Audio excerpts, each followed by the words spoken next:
people with very strong experience in the areas that they have been, and the kind of discussion that we are looking for towards is going to be extremely enriching. Few house rules. Everybody is on mute, uh, and that's how it will remain. If you have any questions, my suggestion would be to just send it on the chat group, the Q&A, and we will pick them up once we are done with the discussion. So essentially, we are going to have a Q&A with the panel, and then we'll open it up for all the participants. And you can start asking questions then. But questions, please, in writing, and keep your questions short so that we can get a lot more out of this discussion, and especially given the kind of panel that we have. So welcome again. My name is Rahul Sharma. I'm the Managing Director for APCO Worldwide, and I have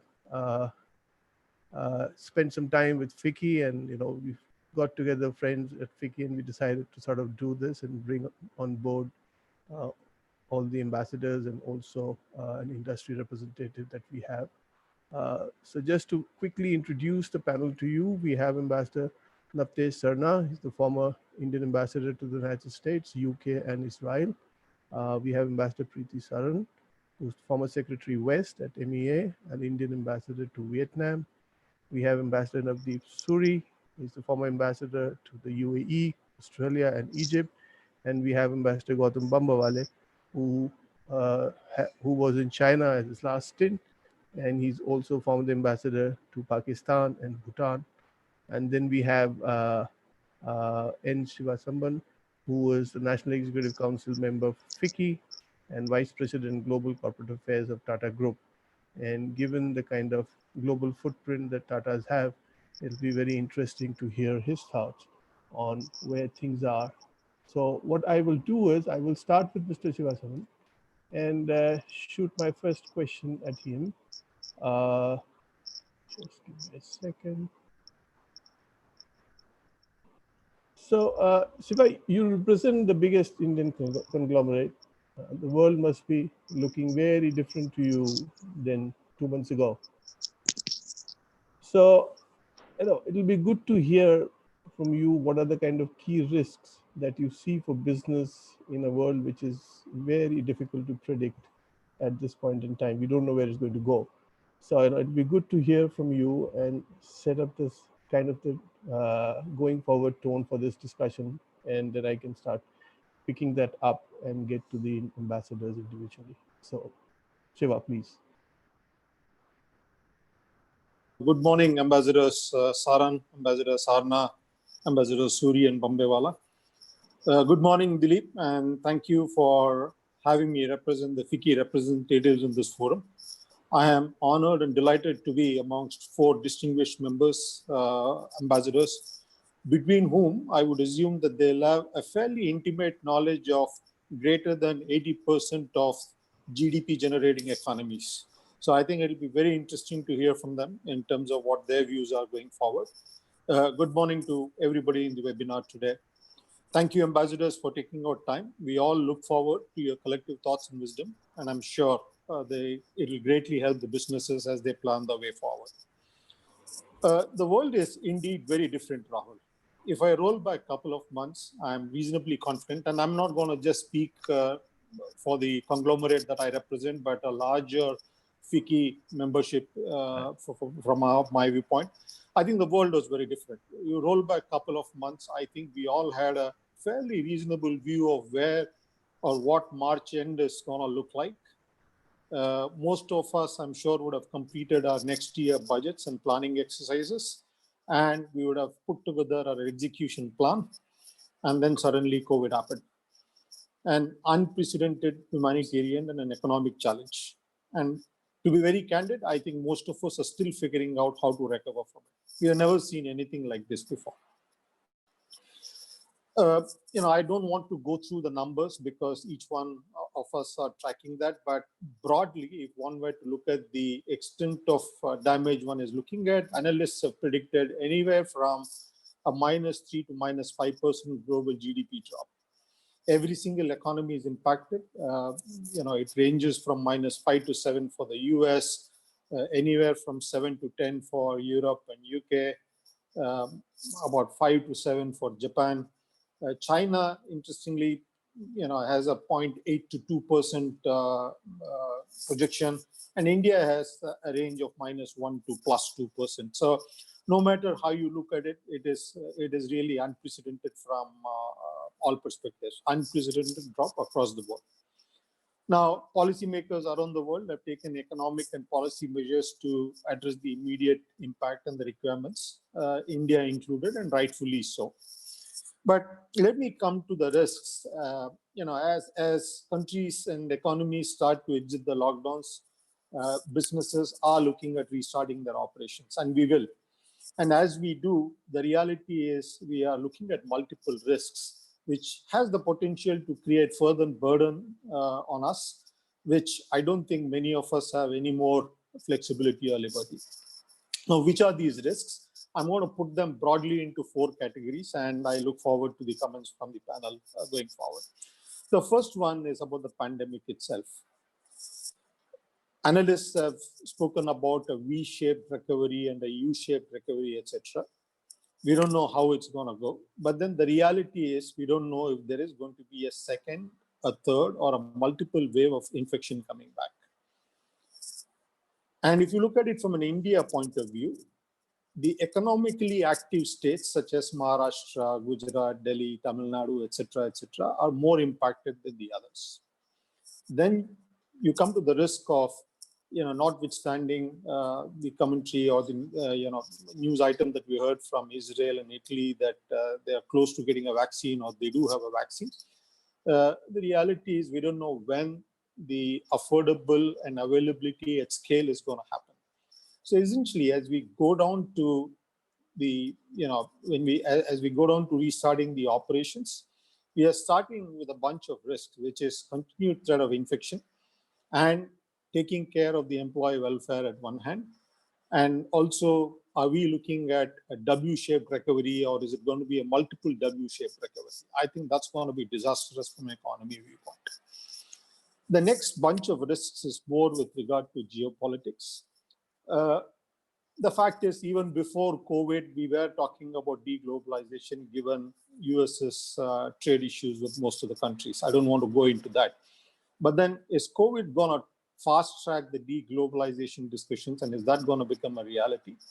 Is given the nationalism narrative that one is talking about, there is more focus inward. People are talking about import substitutions. There are repatriation that's happening from China, or at least that's what we hear. So what does this mean to the world going forward, or the businesses going forward? And I ask this because the underlying assumption for many of the businesses was that the world is one market, and we had assumed the global supply chain as given. And if all of that is going to change, then there is a fundamental rethink that one has to do from a business viewpoint. And then we are talking about, is there going to be a world power standoff reorientation that's going to happen? Are we expected, are we supposed to, or will we going forward have to choose from one of US and China? Or are we looking at some new third consortium that is going to come about, or is there a likelihood of that? And we have, again, the relevance of the global institutions such as WTO, WHO. What does that mean? This COVID is only going to fast track some of these discussions. In all this, what is the role for India? Are we in a position, or are we going to have a seat on the table where we can be part of the rule-making club rather than just a rule-taking, given that perhaps we are looking at a global governance change, perhaps we are looking at a global supply chain architecture change, and perhaps even a financial architecture change. So what's the role for India? So that's the second set of risk, which is more with regard to the geopolitics, if I may. The third one is really more economic and financial. The countries and policymakers, as I said, are looking at economic and fiscal policies, and rightfully so. But then the question that the risk that we are staring at is how much of fiscal deficit is good. So what is likely to be the response of the governments? Yes, there is liquidity, but then we are also looking at a very high level of debts in the corporate world. So how much of debt is right? And each industry requires a different enablement, if I may. Whether it is small and medium businesses or sector-wise has got a differentiated problem. For example, today, if you are going to be looking at a tax reduction in the hospitality sector, it's not going to work. I think hospitality sector is going in for a big trouble in the long term. So they would, that sector, I would assume, will need a differentiated approach to an automotive sector, for example. So sector by sector, how do you enable and then how do you do the tightrope walk between the fiscal deficit, the corporate debts, and so on and so forth? And then I come to unemployment. I think most of the high-touch industries, such as transportation, leisure and hospitality, aviation, is going to be hugely impacted. We are looking at job losses. We have all seen what's happening to the migrant labor situation. Is that all going to go to some kind of a social unrest? So what's going to happen? And also, if you look at Middle East, the kind of policies that they have announced, are we looking at some of the expatriates coming back? What happens to them, etc.? I think these are larger issues that one is looking at. And therefore, the question is this the right opportunity for us as a country to go in for major and massive reforms, whether these are land reforms or labor reforms or even financial and other reforms, so that what we did in 91, we are able to repeat in 2020, 2021. And the last one, from a risk viewpoint, I'm going to put environment. Again, one of the inadvertent, I do agree it's been an expensive, but one of the inadvertent good outcome has been the positive impact to the environment. In how do we maintain the balance as there is pressure for economic resurrection? As the economic resurrection happens, the gains that we have had, are we going to lose down on that? So given, again, I repeat, I think the four ambassadors between them have got huge experience of dealing with many of these problems around the world. Once again, I will take a step back and listen to what opportunities that exist from the ambassadors and maybe take further questions later. I'm going to stop there, Rahul.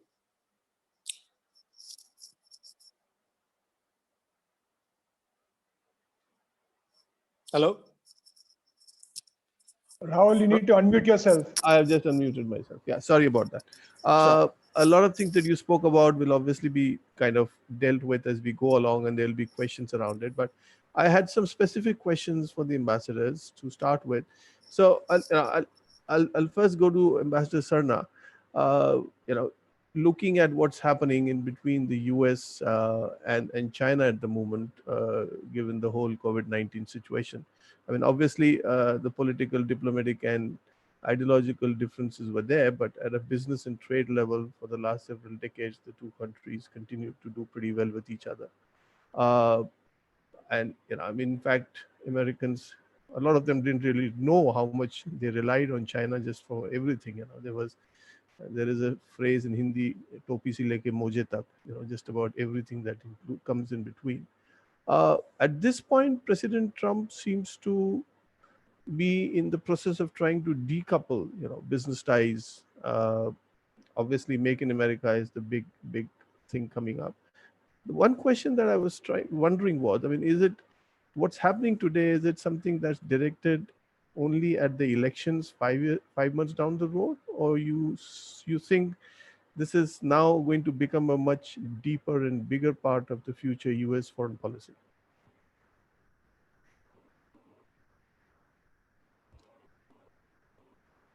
Thank you very much, Rahul, and pleasure to be here with all of you and all my friends from MEA. It's a great feeling to be part of this group. And I think some very important aspects have been raised by Shiva, and I will not try to get into answering all of them. But I just want to make one comment as I come into your question, is that I think we, this session is titled A Black Swan. And I think that is what the world got wrong. A black swan event is an event which is extremely rare, it's unforeseen, and has an enormous impact. On the other hand, I think if you're looking for animal metaphors, this is a gray rhino. This is something which is seen as it is an enormous impact, but we knew it was coming and we ignored it. And I think Shiva has talked of industry making its plans. They certainly ignored it, but so have all the governments and so have people. And because this has been predicted, Bill Gates has been talking about this in 2015 and others, and we saw it coming, but we let it happen. And this impacts on all the other questions that you are asking, and that's why I raised it. Because frankly, I think what you said about US and China has already been happening. There's been a fundamental change in perception of China in the United States, particularly since President Trump came in. And I refer you to Vice President Pence's major policy statement on China. I think it was in spring of 2018. And in which really shows that the American suspicions about China in all sectors had crossed the acceptance mark. And it was not just a trade war. The trade war that Trump started is the tip of the problem with China. And that is why I would say that this is not an electoral problem. Can you hear me? Yes, absolutely. Loud and clear. Because I'm seeing visions on the screen of various people gesticulating to me very... No, can hear you. Sure. Yeah, please go on.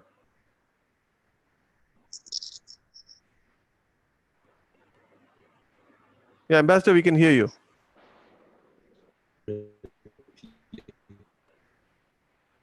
Okay, there seems to be some problem with his line, I think. Yeah. Hello. We got him back. Yeah. So if you can switch off our videos, that way. Yeah, I think that will get the bandwidth. Hello. So, Ambassador, would you like to switch off your video? That will make the... Has he gone? I think he's gone. Okay.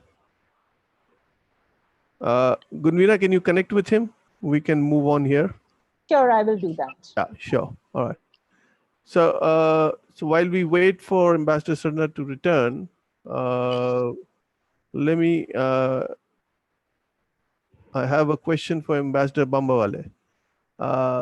Ambassador, widely believed China is responsible for the spread of the coronavirus.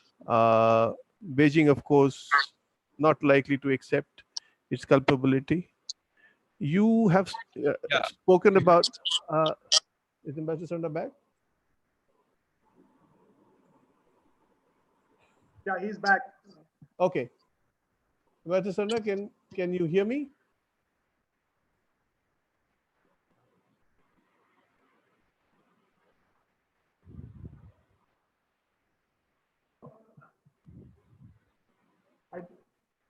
No, I don't see him. Let's go ahead with the message. Yeah. I'll go ahead with the message. In a recent interview, Ambassador Mawale, you've spoken about China's smiling and snarling face. How do you think China is going to fight back, and what would be its strategy? And do you think it will succeed in deflecting the blame, or you see the whole world getting together and coming together on this whole issue against China? Thank you very much. Let me start by saying that I tend to agree with what Ambassador Sarna had started saying, that the differences and the contention between China on the one hand and the United States on the other preceded this current Black Swan event, or the Grey Rhino event, as he termed it. And it is here to stay, and it will continue in a post-COVID world too. So the friction and contention between the United States on the one hand and China on the other is here to stay with us. I think what has happened during the course of this current pandemic is that the Western world, particularly the West, the Western democracies, have realized that the Chinese system is such that you cannot put all your eggs in that basket. And therefore, they have very seriously started diversifying their production bases out of just China. China could be one place, but they are looking at other places of production, whether it's in Southeast Asia, whether it's Vietnam, whether it's Malaysia, Indonesia, and even India. And I think here, to bring it back to the geoeconomics, I think India has a real opportunity here, which is to ensure that we do basic domestic economic reform. And as we all know, a crisis is the best time for India to do such reform.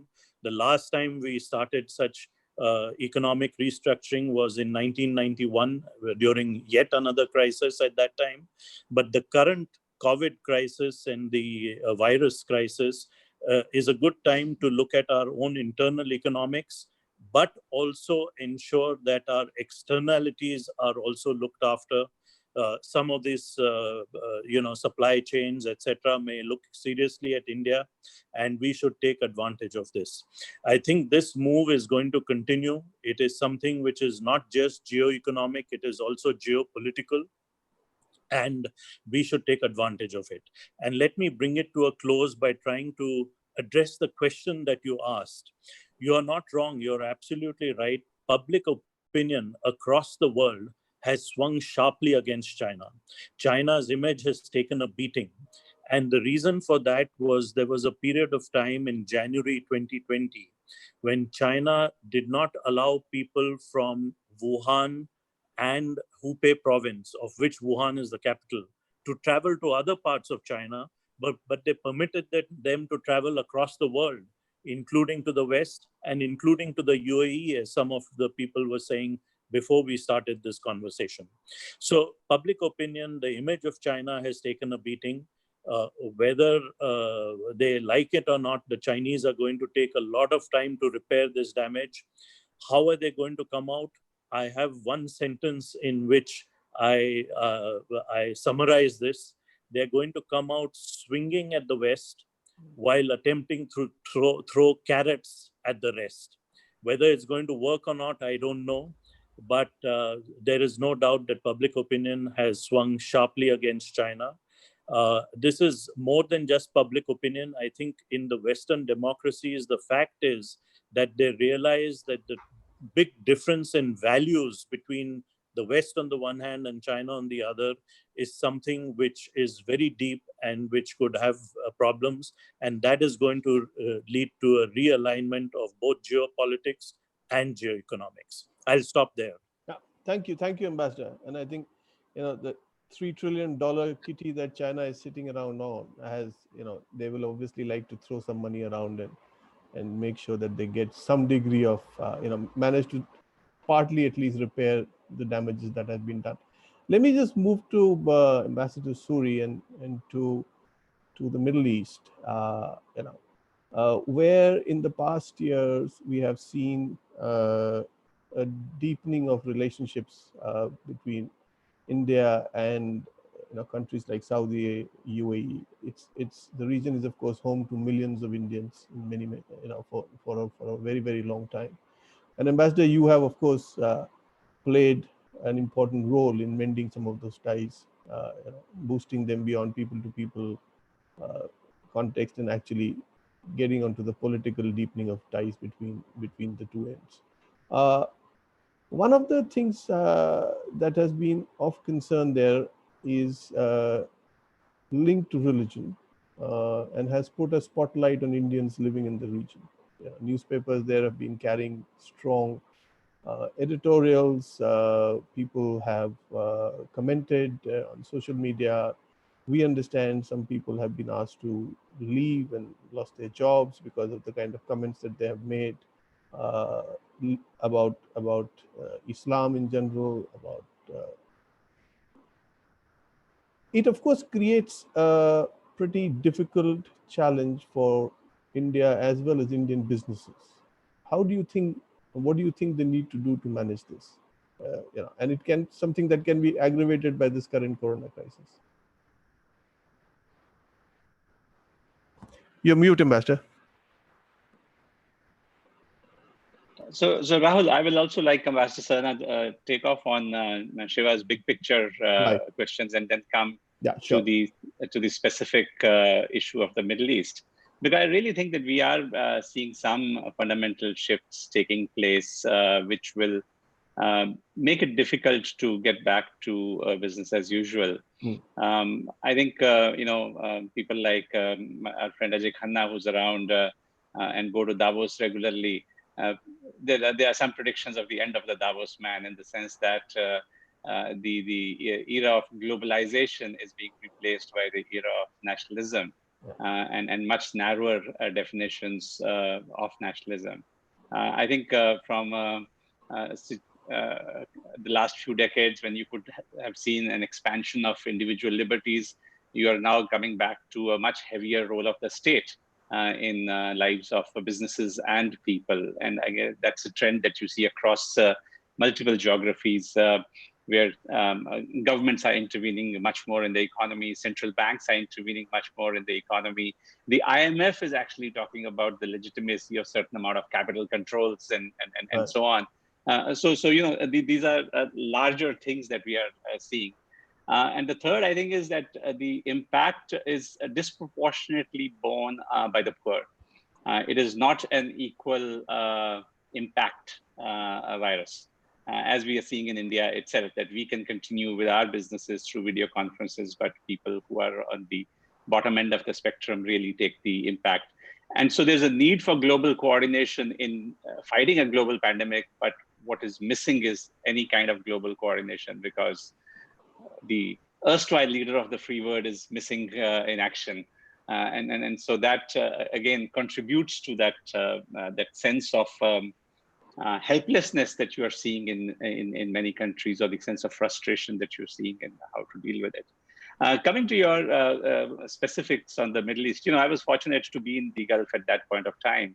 The Prime Minister made a huge personal investment in the relationship. And it's for your audience, I think it's important to bear in mind that a country like UAE, which we see as a strategic partner now, there was no visit by an Indian Prime Minister for 34 years.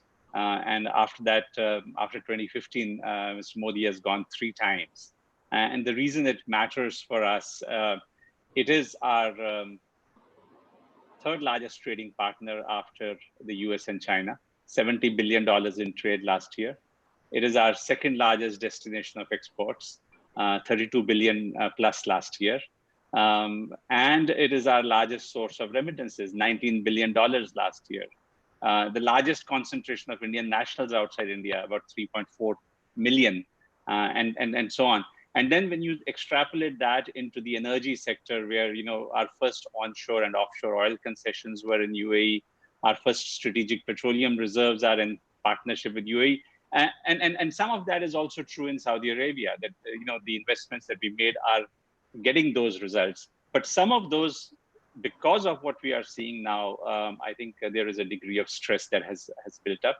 I think it's you've been in the Gulf, and you know how tightly controlled the media over there is. And so when you see the kind of editorials that have appeared in Gulf News and the front page op-ed that Sheikha Hind al-Qasmi wrote in the newspaper, and that is the largest selling English language newspaper in the region, it does indicate to some degree of official sanction. So while we are able to say that our relationship at the political level with the governments is strong, I think it's beyond a point. It's hard to keep the two insulated, and some of the impact of the action and behavior of our lunatic fringe in India is beginning to have in terms of our relationship, or at least in terms of how we are perceived in these countries. And there is damage that has taken place. People are worried about it. I've talked to several of my friends in the Gulf who say for the first time their Emirati partners are raising eyebrows over what's emanating out of India. I've heard from others who have partners who are members of the royal family who have raised similar concerns about the dissonant notes that have emanated.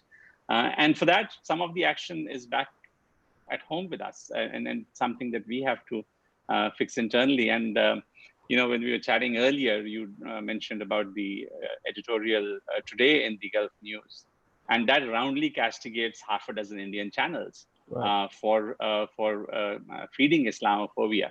And again, while those who live in the Gulf will be aware of this, but for the benefit of others, I think it's important to note that a country like UAE has made almost a fetish of this whole notion of developing a tolerant society.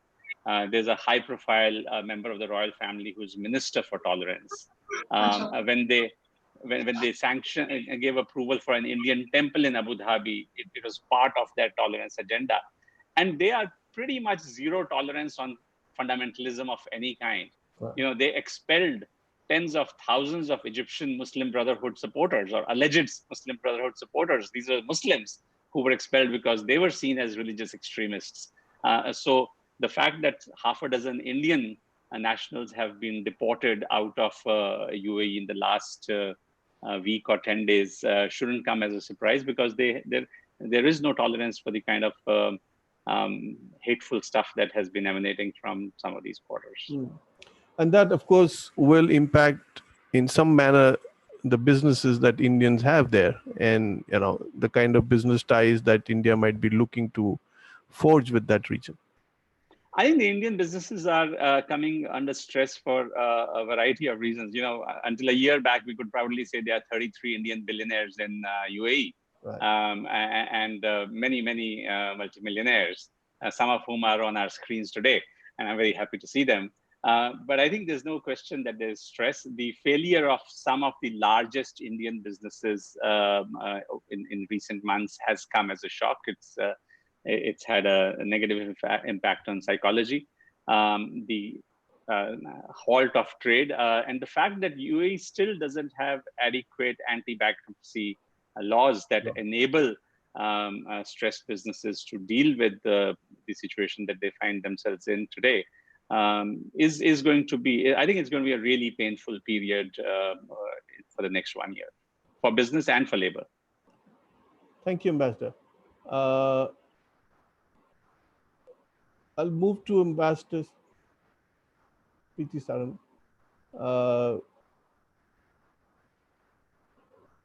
Obviously, there are lots of issues that are being discussed here, but I thought I'll focus on something slightly different, given that India is making serious efforts to sort of attract companies out of China, companies, global companies in China that are looking for alternatives and shift base, or at least shift partly out of that. However, there are other competing destinations such as Vietnam, Cambodia, some other, probably potentially Indonesia, we don't know yet, which seem to have an early advantage. At least Vietnam does. What do you think India needs to do quickly to ensure that it is able to leverage the current anti-India sentiment for its benefit? Ma'am, if you can. Yes, I unmuted myself. Right. Am I audible? Yes, you are, ma'am. You are. Please. Okay, well, thank you, Rahul. And thank you for kindly inviting me to this Zoom chat, and pleasure to see everybody here, especially my dear friends and colleagues. I know that Navtej is back because I read from the chat that he says he can hear us. Okay. So would you like me to continue, or should we? Yeah, why don't you? Yeah, okay. just continue. So I'll continue. I'll go back to it. Yeah. I'll continue, and then, of course, look forward to Navtej finishing what he had to say. Right. But I would, before I begin with the specific question you asked me, I thought I'll also just respond very quickly. to the four essential points that I heard from the previous speakers. So as far as Shiva is concerned, I completely agree. I think it is a point for us to decide, whether we are going to be part of the rule-making club or the rule-taking club. When we were, let's look at the 2008 crisis. I think at that time we were mere passive recipients of all the pain inflicted upon us. But I think we have moved economically, geopolitically, and otherwise stronger today than we were then. And I think it's imperative for us to definitely be part of the rulemaking. I think the way we've gone about it is never to be part of any particular grouping. But yes, at some stage in the future, if this fracture between the US, a new kind of a Cold War does emerge, I think at some time we will have to take that particular hard decision. But to the extent that we can straggle, and manage our affairs through the way we have in the past, I think that would be important. On Navtej's point, I like the expression, not black swan, but gray rhino. But suppose, and that is a question I think some of my colleagues have heard me pose this question in another chat. Yes, it was something that was waiting to happen as far as US-China or China and the rest of the world is concerned. But suppose this virus hadn't originated in China. Would there have been this kind of furor over China and anti-China sentiment that Gautam talked about? Or it was just an excuse that has been taken to, build on decoupling, gated globalization and expressions like that. Coming on to the point that Gautam made, that public opinion has swung sharply and we should use that opportunity. Of course we should. Except that, we should be mindful that as far as taking advantage is concerned, already, in the absence of, what Navdeep mentioned, that in the absence of an erstwhile global leader, I think definitely China is already beginning to play that role. It has made a very quick recovery. It will use its economic influence to buy influence in Africa and even in Europe. It has the manufacturing capacity. It has the technological superiority.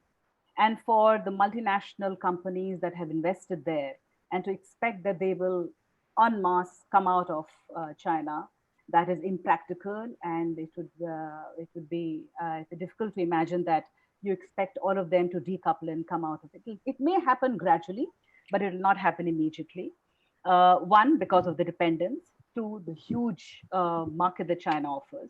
Maybe the low-end, low technology kind of value chains may move out of China, but those that are dependent upon, the skills, the capacities, and the technological superiority of China, I think those companies, and profit motives, in a world which is, where you say your imports and exports are going to dip by 30%, where are the markets? If China is going to be that big market, I don't think multinational corporations, who are looking at profits are going to move out of China, because there is a vested interest for them to continue to stay there, irrespective of geopolitics playing a role. But of course, in which case we also are a big market, and I think that is where we come in.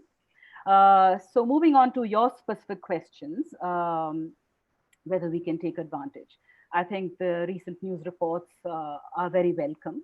The fact that the government has reached out to 1,000 companies that are looking to relocating out of China, and I think that is a very good development. And I would say that taking advantage of that, and you said what should be the things we should do very quickly.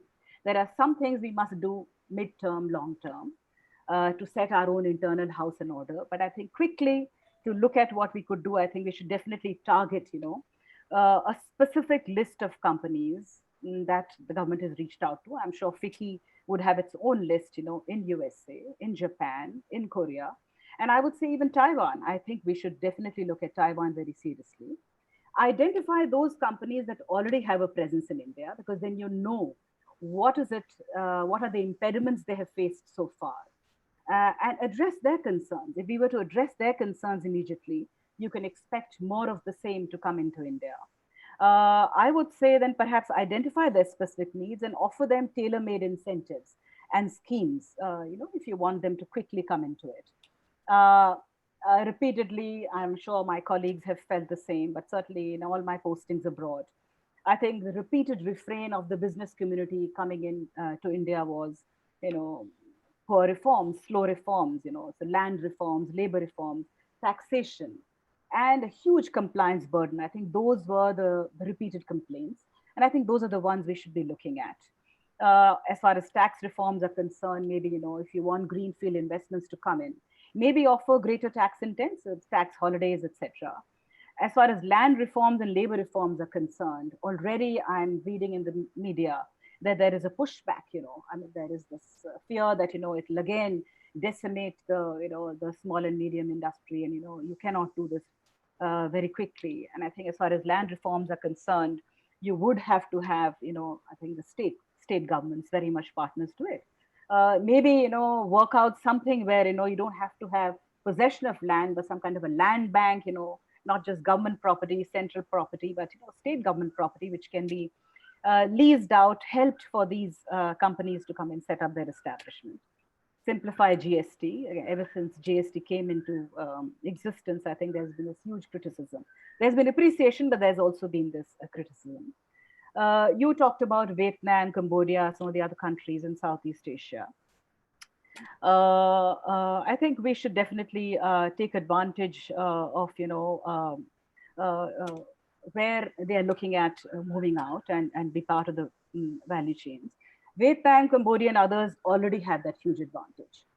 The anti-China sentiment had already encouraged a lot of these companies, and even the fact that it became cheaper with better labor reforms, etc., to move out of China, because China had moved up the value chain to high-end manufacturing, and so the lower-end manufacturing had already begun to move into Vietnam, and that is a country where I have served in. So I can tell you that in spite of being a communist country, they have embraced the capitalist model as no one else has. Their labor productivity is absolutely exemplary. Their labor laws make it huge incentive. I have had discussions with small Indian companies, medium enterprises that chose to invest in Vietnam to be able to sell their products like nylon ropes to USA, because there was already a value chain established, supply chain, where it was easy from Vietnam for Indian investors to access the American market. And that is where, they took advantage. Quite apart from the fact that it was a one-stop shop, a single window. Indian companies told me that, for them to get the special economic zones have been created, where literally overnight they got approvals from the provincial government, from the central government, and where a lot of hand-holding was done by the government establishment, by the Communist Party of Vietnam, by the local governments, at the local level. I think those are some things that we could learn from, to do and do better. Identify, I would say, targeted sectors where we should be self-sufficient and try to complete the value chain. Pharmaceuticals is one such, where today when we, there's a lot being written about India being the world pharmaceutical pharmacy of the world. But why did we allow ourselves to be dependent on 90% of our active pharmaceutical ingredients coming from China? I think was not the wisest and the most prudent thing that we did. Of course, the pharma companies can justify that it was cheaper to get the API from China, but today, that dependence is where, you find that you're having issues. So I would say identify certain sectors like the pharma or health equipment, textiles and garments. We are already fairly complete there, but I think we could do better. Agro-processing, we tend to import so much palm oil from Malaysia and Indonesia. We are producers of good oil seeds, but I don't see why we don't complete that value chain of, soya. We're constantly looking for markets for our soya bean. Well, we should be then starting to make edible oil production here in India so that we are not seeking. And that is where, we could allow some of these companies who are looking to invest in India to come in where the raw material is available in India. Identify other sources of raw material where, we can look at regional or mini value chains.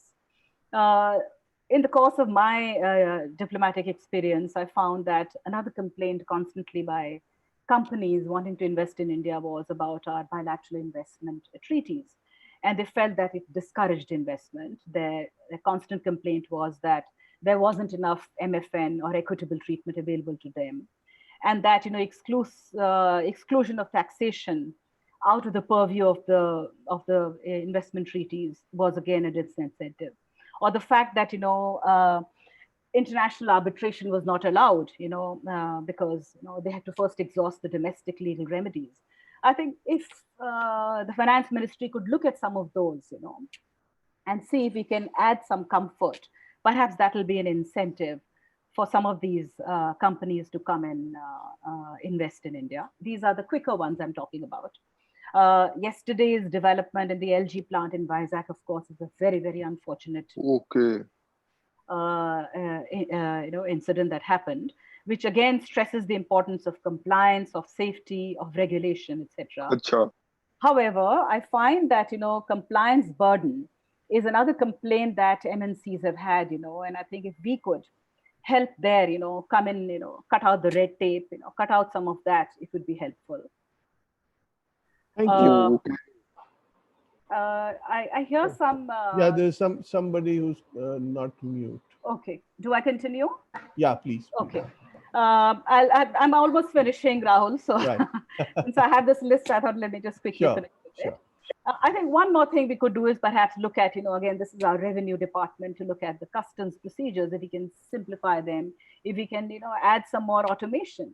Just in the course of this particular crisis, we've learned how quickly we were able to install, the Arogya Setu, or the fact that even for purchase of alcohol, very quickly we could get this e-token, I think a lot of automation, internet usage for automation in some of our, trade facilitation procedures, if those could be brought in, rather than still continue with, really old, archaic, ancient ways of doing business. Everybody's talking, as I mentioned earlier, about gated globalization. I think this is the time, therefore, for us as well to look at, regional FTAs. I think we walked out of RCEP, and I think for very good reason. I think China has single-handedly decimated our entire small and medium enterprise sector. So I'm certainly not somebody who would ever push for RCEP. Anything that involves China will not be. I think we're not ready yet. However, we still have some existing ones like the India-ASEAN FTA. We had signed it. We could not operationalize it fully because the ASEAN countries saw a bigger advantage in the RCEP. And when we persuaded them, we knew that RCEP wasn't going anywhere. We tried to persuade them to look at, activating ASEAN-India FTA with the focus on services. And the excuse they gave was that, let's continue with RCEP and let's not get distracted. But I think this is the time to push these ASEAN countries to look at the ASEAN-India FTA. Maybe look at some of our bilateral partners, like Japan, Korea, Singapore, with whom we have separate CICA arrangements, to see if there we can incentivize some of these to come in more actively. Right. And again, I think this is the time to look at the India-EU FTA or a bilateral one with USA. So I think what we should be really doing is targeting specific countries whom we would want to come in, and then see how we can make it better for them. Of course, medium to long-term infrastructure, I think, is our biggest Achilles heel. You again take me back to Vietnam and the kind of ports, roads, logistics, connections that Vietnam and even Cambodia have to offer. We don't have that. I think we need an integrated approach for our roads, for our railways, for our trucking, the shipping, coastal shipping, etc. I think maybe you need something like a national logistics agency to be able to look at it holistically. I think infrastructure is something that requires urgent attention. I think a lot is being done, but that doesn't mean that we shouldn't do better. I think I've already mentioned that, some strategic sectors should be where we have self-sufficiency. I'll not go into that, but we should definitely do some analysis of why. And I think this is really for the FICCI representatives here. Why did we allow our medium, small industries to get completely decimated? Why? And how can we revive them back with the help of some of the external FDI that we're talking about? And right. Finally, Rahul and others, I thought, we should not forget that we should remember to play to our strengths. I mentioned earlier that China is a big market, will continue to remain a major incentive for the MNCs to stay there, apart from their superiority and their manufacturing capability. But we are a big market too. At a time when everybody is looking inwards, at a time when exports and imports are going to shrink drastically, the Indian market will remain our good strength, and we should leverage that to our advantage. That is something that smaller countries like Vietnam and will not be able to offer. So that is one.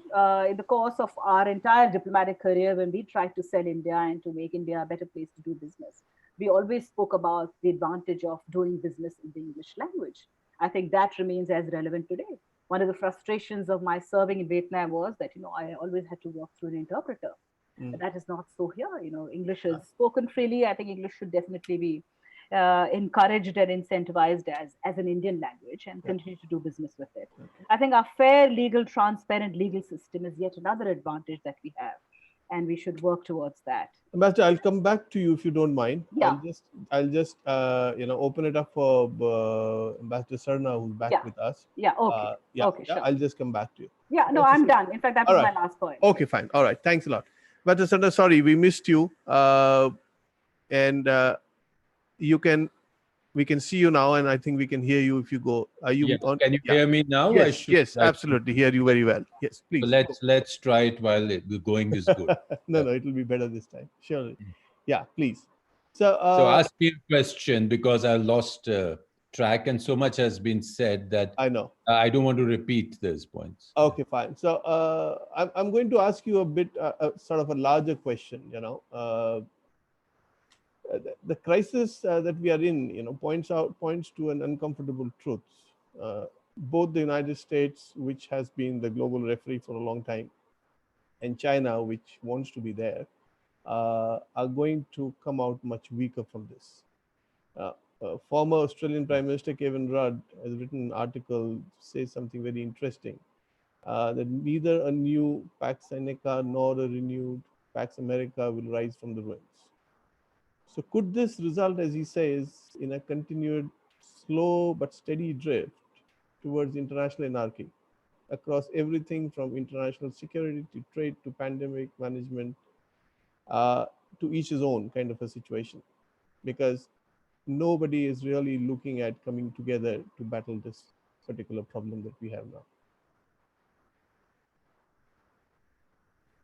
I think, Rahul, that's as at the moment, that is what it looks like. Right.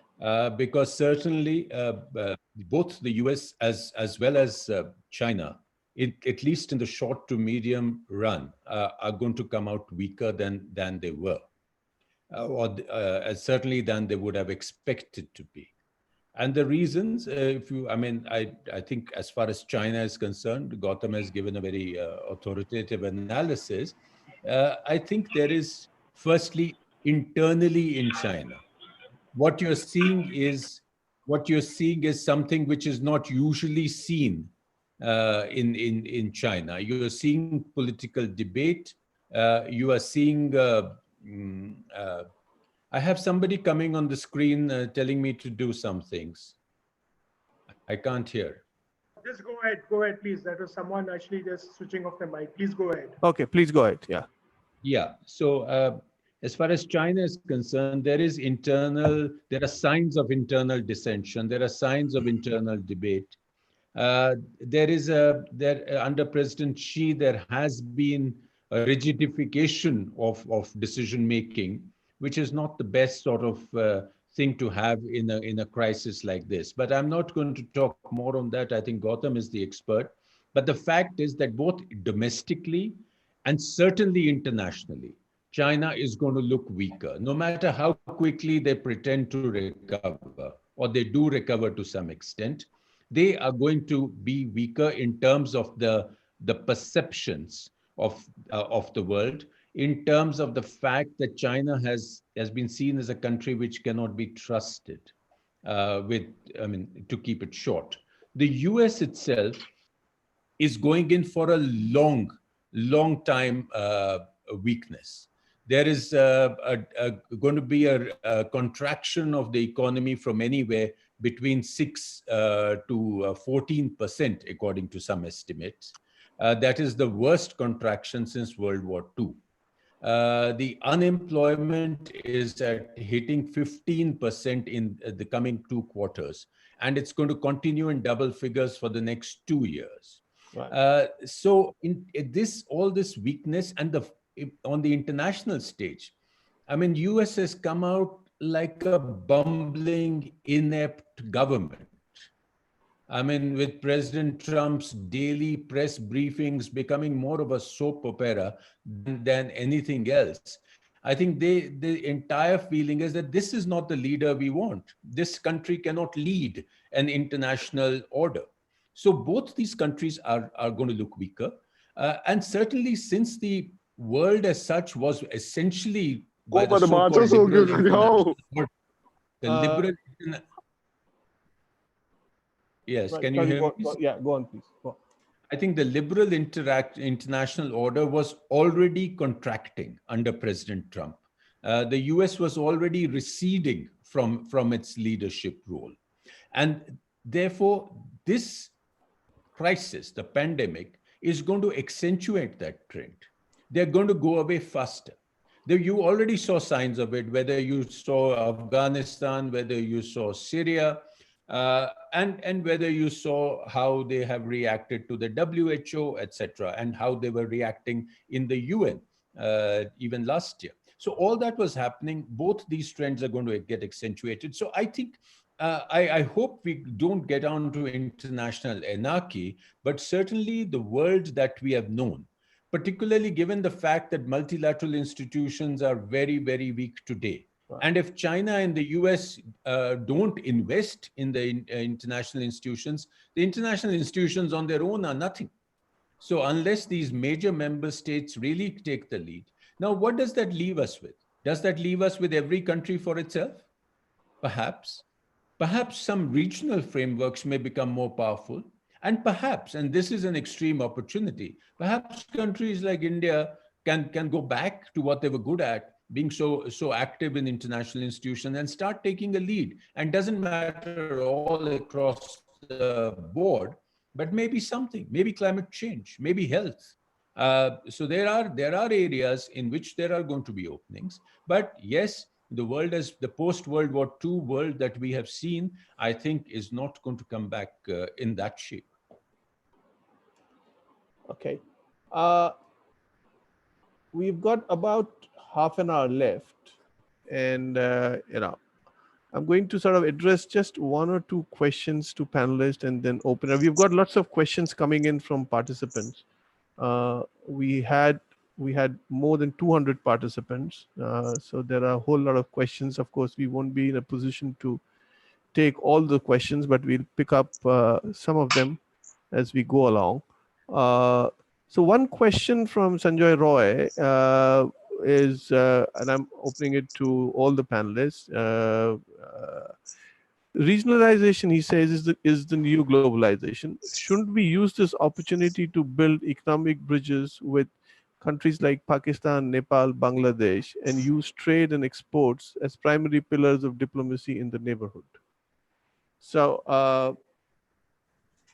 Ambassador Bambawale, would you like to start, since you have been in the neighborhood? You got to unmute yourself, sir. You have to unmute yourself. Yeah, okay. I have unmuted myself, and I think you can hear me. Yeah, Yes. I'll be very brief on this. I believe that we must improve and increase and enhance and strengthen our linkages with Southeast Asia, which is all of ASEAN, as Preeti was saying, Vietnam, Singapore, etc., and with Japan and Korea, Australia too. I don't see much scope for economic growth from just South Asia. Yes, we can increase and improve our relations with economic relations. I mean, with Bangladesh, etc. But I think we'll have greater scope if we focus on Southeast Asia and parts of East Asia like Japan, Korea, and Australia. So that's my point of view. I'll stop there. Okay. So something very interesting has happened in the recent weeks. The Prime Minister has held a meeting with SAARC leaders. Of course, Pakistan was missing in terms of leadership. He's also reached out to the non-aligned movement, something which was kind of on the back burner for a while.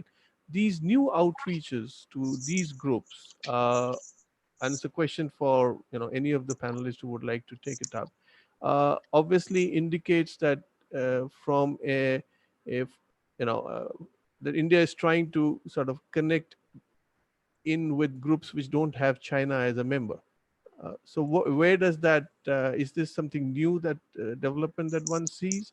Where does it leave something like BRICS, where China is a critical part? And how does India therefore position itself for a potentially new leadership role that you were talking about?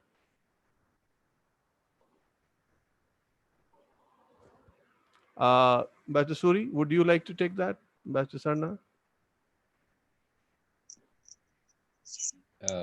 Sure. Let me give it a go. I think, and Navdeep, please do come in on this. I don't want to sort of take your turn, but I think it's not an either-or situation, Rahul.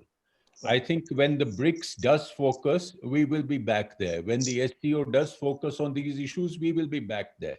But I think this is a kind of interim moves when the world is in complete disarray. The NAM is our sort of, a traditional playing ground. And I think it was a good move to sort of move in there and see what we can do with NAM countries. It's been a much neglected group. And I think particularly if India, in diplomatic terms, if India is seeking leadership in what's happening in the world, then certainly both the NAM and as well as SARC, because, Pakistan accepted, the other countries should be very, very positively inclined towards any guidance, assistance, help, cooperation that India can supply. So I think these have been sort of traditional comfort areas, at least on certain subjects. And I won't say on everything, but this is not the time for getting great power engagement on these issues. You're not going to get China and the United States to sit around a table and talk about these things. So I think it's a good move in the interim, but it does not obviate other diplomatic initiatives that we might take in the future. We certainly should take in the future. But sorry, you want to touch? You have to unmute yourself, sir. Sorry. You do see points of convergence between what are broadly described as middle powers. In one geography, you see Australians push very hard for the Quad, for example, with Japan and United States and India. You also see that the manner in which China has acted, even during this COVID crisis, with its fairly muscular approach against Vietnam, against Philippines, against Indonesia on fishing rights and so on, could produce a kind of a pushback from those countries and potentially create a meeting ground for the next level of powers below US and China, where there is a convergence of interests. This is not to say that they are going to move away from China dramatically, because the interlinkages are too strong, but it does create space for our diplomacy to engage, and we are already doing that, but it does, I think the level of pushback against some of the Chinese actions perhaps has been stronger, and I've been looking much more closely at the Australia-China spat, which has been ongoing for the last 2 weeks. And it really is quite extraordinary. I wouldn't have expected such a strong pushback from a country that is so dependent on China for its markets and so on. So maybe we are witnessing something interesting happening. But Rahul, since you gave me the mic, I'll just make one additional point, which might be of relevance to industry, which is that while we are looking at attracting investments from 1,000 companies, etc., I think we, and I've been advocating this, that we also need a very focused outreach to the sovereign funds and the pension funds. Our economy is going to be starved of funds for several years, given the crunch that we are facing. And those large sovereign funds and pension funds, whether it is the ones in UAE, like the Abu Dhabi Investment Authority, which is close to $1 trillion, the Norwegians, the Canadian pension funds, or the Australian super funds, they also will be looking for profitable places to invest. They also have taken a big hit in their portfolios.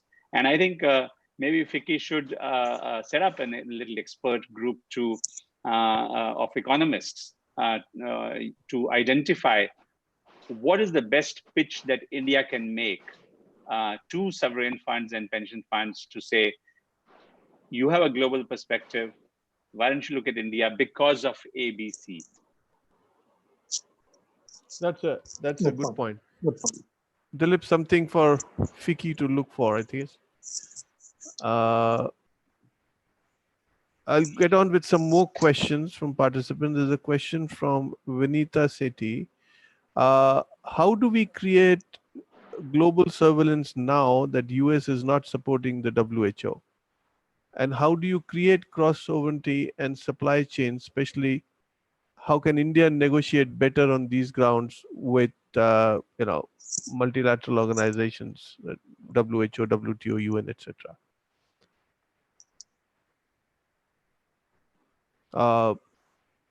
Would Ambassador Saran, would you like to respond to this?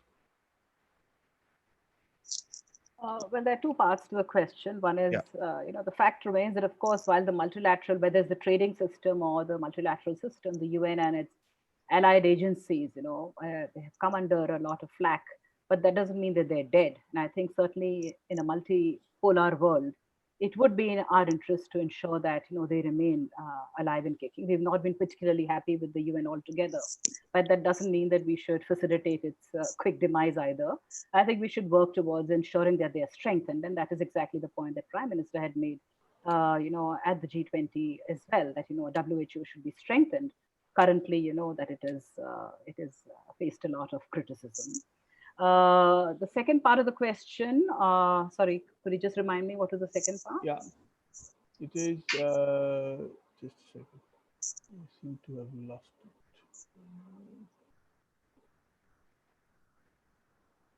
Yeah, how do you create cross-sovereignty and supply chains?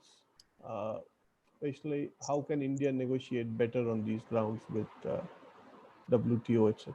Well, WTO, of course, we've had our own issues with WTO and, with the Doha development round, etc. But I think what I mentioned in my earlier intervention, I think this is the time for us to also look at selectively smaller regional groupings or bilateral groupings, whether it's ASEAN, whether it's the EU, whether it's bilaterally directly with USA or some other countries, Singapore, right, Korea, etc. I think that would be a route to follow as well.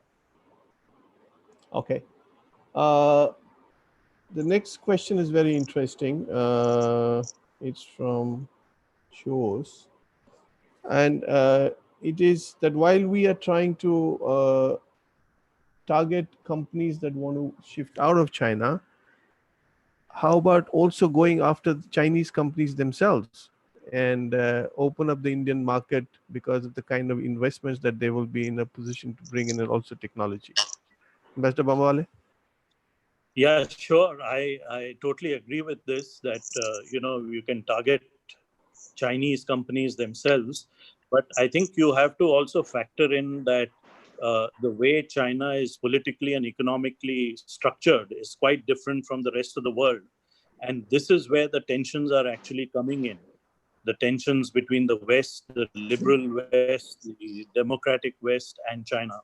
So yes, we should aim to get Chinese companies to invest in India, especially greenfield investment, if that is possible. But at the same time, we also have to be careful, and therefore I support this new change which has been brought in very recently of such investment being through the governmental route rather than the automatic route.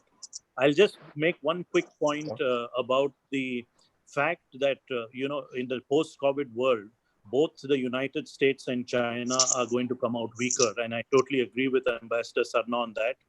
And therefore, I have been arguing that, nature abhors a vacuum. And therefore, what is going to happen is that if both the United States and China are not going to be able to take responsibility for certain global issues, there will be a group of middle powers, perhaps countries like Japan, perhaps countries like France, Germany, India included, who will then take global leadership, especially on urgent humanitarian issues like fighting a pandemic or on climate change. So I see a concert or a group of middle powers who are going to take global leadership on these issues. And of course, we will have to take China and the US along with us too. I'll stop there, Rahul. Thank you. Well, thank you, Madam. There's a question from Harmeet Sethi. Question to Ambassador Navtesh Sarna. Do you think the politicians and the bureaucracy here in India have the mindset to take advantage of the crisis, or will other countries' systems will be able to do better from this crisis? Well, frankly, I think we all belong to the same set of decision makers, erstwhile or present. And I think I see no reason why our leadership and our professionals, our diplomats, our economists, our commercial diplomats should be very much alive to the opportunities that are opening up. And I think this is, you've already seen moves like the Prime Minister's statement in G20 and other initiatives which we talked about. I think it's not simply not seeing the opportunity or not wanting to do it. That, of course, I don't doubt. I think it is going to be issues on the ground, which Preeti mentioned in detail, so I will want to repeat them. But there are certain things which create the right context for commercial investment and others.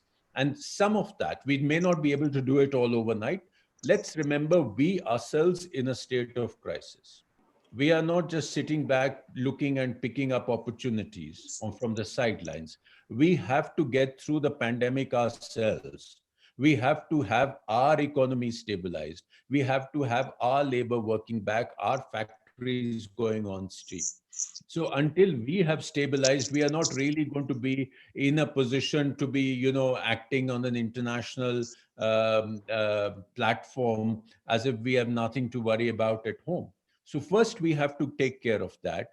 While we are spotting the opportunities, we have to begin work. It can't wait for everything to sort out and then work, but we have to do everything at the right time. Our immediate crisis is to handle the pandemic. Our immediate crisis is to handle the economy, and then to see when the chessboard sort of stabilizes, where are the pieces and where do we move in.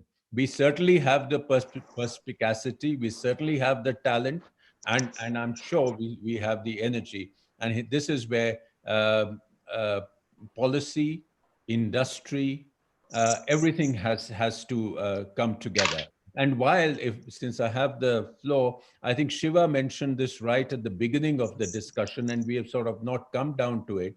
One point, which is the gray rhino also, it is your environment. Right. Your environment is something which we can take leadership in. Environment is something which is going to come back to haunt us, because what we see today is not going to remain once everything opens. And it's going to be the next crisis. In a way, what is happening today is a subset of the environmental crisis. So I'll just leave it there. I won't expand on that at the moment. Thank you. Thank you, Ambassador.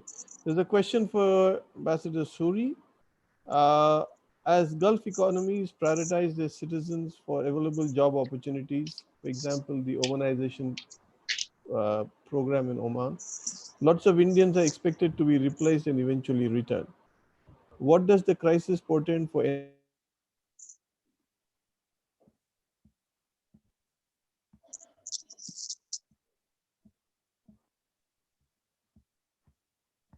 Rahul, we lost you.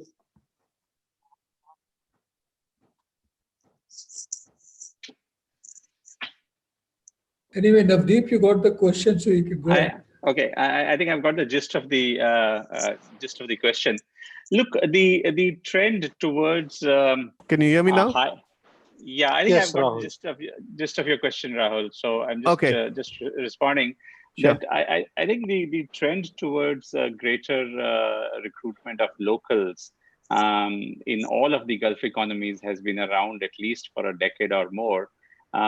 It was particularly marked in Saudi Arabia over the last 3 or 4 years when they started implementing their nitakat policies.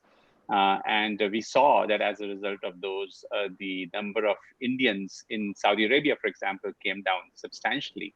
For example, when Saudi Arabia allows women to drive, which is a wonderful thing that they allowed, a lot of Indians who were driving women around without jobs.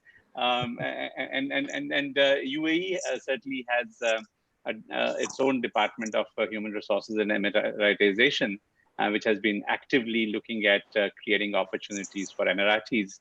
Oman right now wanted to do it only in their public sector, and it's going to be interesting how far they go with it. So firstly, I don't think we should grudge them that. The fact remains that in a country like UAE, Indians are 35% of the country's population. In a country of 10 million, less than 1 million are Emiratis themselves. And if they can't find jobs, then certainly there's a problem for them. What we are going to see is, as a result of the double whammy of the coronavirus crisis and the low oil prices, is what started yesterday, the exodus of Indians from the Gulf. And something that I've suggested to government, and something which might be of interest to FICCI, is to see whether we could create a portal where we capture the skills sets of the returning migrants from the Gulf. Many of them have experience in working in various vocations. It could be JCB drivers, it could be people who have been working on highways or in the construction industry and so on.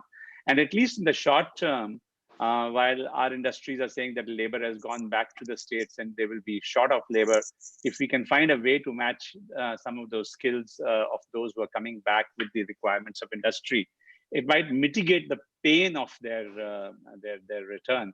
The longer term impact on remittances is again going to be significant. The World Bank has estimated that this year remittances could be down by 22%. So out of the 89 billion, let's say, we got last year, if 22% is gone, that's a straight $20 billion hit that the economy is taking. And again, the impact will be felt disproportionately at the lower end, where families are really dependent on the remittances that come. So it's a serious issue. Right. There is one question which is a bit speculative for Ambassador Sarna. Will Trumpism last beyond President Trump? Or if Biden prevails in November, the US will be ready to resume its global leadership? It's a very, very interesting, and I'm afraid a very, very complex question. There is it's been said that, if President Trump happened because the situation was right for him to happen, there was already a feeling certainly in America, and I believe in many other countries, that the globalization narrative had not really paid dividends to everybody in equal measure, and there were a lot of people who felt dispossessed. There was some amount of anger, certainly in America, at jobs being taken away, at immigration, at other stuff like that. The Tatas would know about that. The TCS went through those issues when I was there. So there was a certain groundswell of which Mr. Trump was kind of a representative. And that is why in that constituency, that lobby, his ratings have never really fallen. So certainly there is that feeling. Now, President Trump, being President Trump, brought his peculiar personality to this entire issue and exacerbated the situation, brought in his unpredictability, brought in his way of handling things, brought in his tweeting, brought in new people around him. And that, of course, if he were not to be in office, that part would not be there. If whether Mr. Biden comes and the world will go back to Goldilocks, I don't think that is going to happen, because the world also has moved on. For one, even if we hadn't had COVID, you can't suddenly go back to something. You can't be hunky-dory with China anymore. You can't walk back from all that's been destroyed with NATO. You can't take Brexit away. So a certain amount of change has become permanent, has become institutionalized in the world. So even if Biden comes back, who is a traditional US American foreign policy kind of leader, who has worked as vice president with President Obama and would like to go back to the international order, I think that aspiration will be damaged by what COVID has done. So ideally, I think America might become a little more internationalist. America might become a little more involved in multilateral institutions and would like to may repair some things with other countries. But I think it won't be because of COVID. President Biden, if he were to become president, would not be able to completely reverse what has been done under President Trump. I don't know if that answers it, but that's the best I could do. I think at this point in time, it is as good as we can say. But just another question here I have from Gajendra Badgujar. It is for Ambassador Bambawale and Ambassador Sarna. Will China's push to internationalize the renminbi succeed? I mean, they've already started working on kind of cryptocurrencies within China, looking to sort of find ways to do away with the dollar. Though there is of course, connected difficulty that there is a whole lot of US debt that China owes. But, it'll be good to hear your point of view on that. Yeah, let me just talk about it quickly and then leave it to Ambassador Sarna to answer it. But I'll ask all our participants a simple question. During this COVID and immediately after, would you prefer to hold US dollars or would you like to hold the renminbi? I think the answer is very clear. 99.9% of us will hold on to our US dollars. And that is a loud and long, confidence in the dollar. Let me also say that, as we have been saying, this particular pandemic has only impacted negatively the confidence in China. And therefore, I don't see any hope of internationalization of the renminbi in the coming future. Thank you. Well, I'll just add very briefly one aspect that yes, the two symbols of American superiority have been the US dollar and American military. And I think that what Gautam says makes a lot of sense. I would simply say that, people also ask the question, and this is related, that are US and China in the new Cold War? Is this Cold War 2.0? And the difference between US and Soviet Union and US and China has been that there has been a lot of financial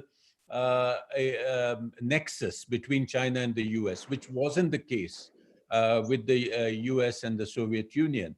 And this financial nexus has involved huge investments, etc. Now, post-COVID, there are moves to break that financial nexus.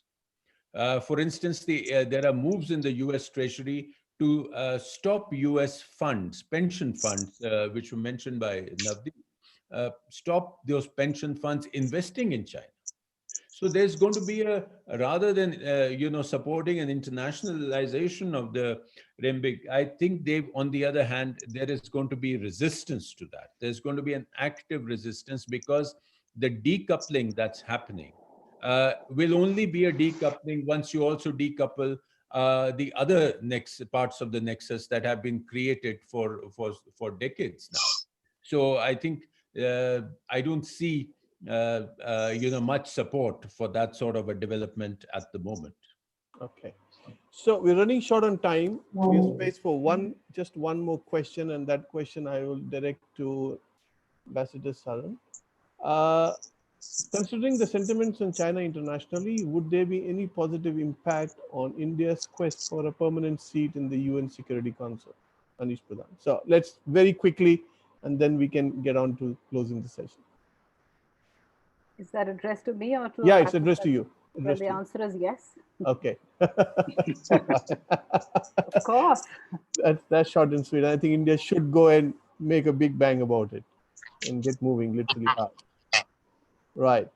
Okay. So thanks a lot. And, Dilip, this has been just a wonderful discussion. There's been lots to learn, lots to hear from all of you, including Shiva, who set it up also beautifully right at the start. But, Dilip, I'll give the space to you, and would like to hear you. Thank you, Rahul. First of all, I must begin by thanking Ambassador Sarna, Ambassador Bambawale, Ambassador Suri, Ambassador Saran, Shiva, and you for this excellent, discussion and the insights that we have got here. I was asked to summarize, and summarizing the and summarizing this discussion at this level is actually an impossibility, but I'm going to give it a shot because I think Shiva started it off by saying, identifying the risks and putting it into 4 buckets and then saying, what does everybody feel about it? And what came out very clearly amongst that is that, we as a country have to convert this current crisis into an opportunity. And, I think what everybody kind of said is very, very interesting. We sort of looked at that there'll be, after restart, there'll be re-emergence of a new world order. And what I heard was that multilateralism, globalization may give way to nationalism, regionalism, or even localization. So, how does India again reboot its relationship? And we heard that we will continue to straddle and then find a role to actually play as we go forward. But more importantly, during this crisis, there have some, inadvertent slights made to different parts of the global, countries, right? And therefore, there's a need to rebuild image in key countries and markets, and especially in some of the markets that are very, very important to India. And of course, the 5th R, which was everybody talked about, 1991 opportunity to reform, 2020, 21. Do we reform? And everybody talked about, different people talked about land, labor, logistics, laws, legal compliance, etc. So in that context, we need to re-engage with not only firms in different countries that were mentioned, included those invested in China, but there was a short and medium term impact, put on there, but also in Vietnam, Malaysia. Dilip, can you take off the video? We can't hear you. Okay. Dilip, can you just okay. go? Yeah. Okay. So do we re-engage with industries there and get them to look at India? But I think the one change that India would have to make is move from rule taking to rule making, which is my 6th R, which is there. We need to participate more actively. And someone said that we may actually have to take responsibility for global leadership, which is going to really be a new role for Indian leadership. And of course, we have to, re-energize industry in India. It was not really discussed, but people talked about various elements of that. And I think the new world order or post-COVID, it is an opportunity that all of us need to work together to actually make sure that India does play a greater role in both the geopolitical scenario and the geo-economic scenario as it is being restructured post-COVID. So thank you, everybody, for that. And there were 6 specific suggestions for FICCI. I've taken note of them, and the team and I will really work to enable that to happen with a lot of help of a lot of you on this call. So once again, thank you, ambassadors, for the excellent insights that you shared with us, and of course for your free and frank answers to sometimes not very easy questions. And thank you all the participants for being there. We still have over 130 on the call. It had gone up to 228 at one time. But thank you very much, and thank you, Rahul, for leading this, and thank you, the team at FICCI, Gunbina and team, for actually enabling this to happen. Thank you. Thank you, everybody. Have a good day. Thank you. Thanks so much. Thank you, ambassadors. Bye-bye. Bye.